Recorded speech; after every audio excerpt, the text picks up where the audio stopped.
покажем вход и изход за тандем, или както я наричаме back to front.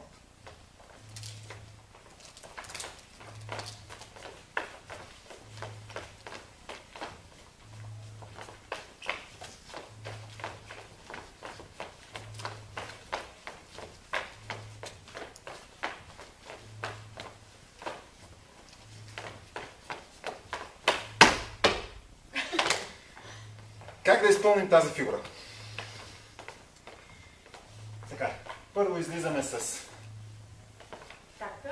тактър и подаваме сигнал на партньорката на раз. Раз, два. Директно обръщаме на 180 градуса партньорката с водене с дясната ръка. Раз, два, три, четири.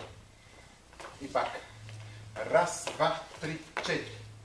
И пак. Раз, два, три, четири. От тук можем да продължим за фигурата тандем или да направим изход. Раз, два, три, четири. И пак раз, два, три, четири. Раз, два, четири. Раз, два, три, четири. Раз, два, четири. Стъпките на партньора, както виждате, са само с левия крак. Раз, два, три, четири. Раз, два, три, четири. Раз, два, три, четири. Партньорката. Дамите броят до 4 също. Стъпката е раз, два, три, четири. Раз, два, три, четири. Сменят крака, както виждате. Раз, два, три, четири. Раз, два, три, четири. Раз, два, кик. Раз, два, кик. Как водим партньорката? На раз избутваме и даваме начален тласък на партньорката назад, тъй като имаме завъртане. Леко я усукваме, за да може тя после да тръгне в обратна посока. Раз, два, три, четири. Когато я усучим, продължаваме завъртането и го спираме тук, когато тя вече е на 180 градуса обърната. Раз, два, три, четири.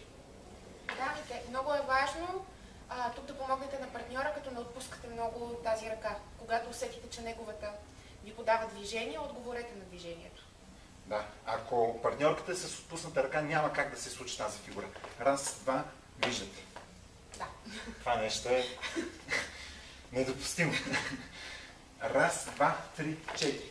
От тук, ако решим да продължим за фигурата тандем, просто хващаме другата ръка на партньорката и продължаваме за фигурата.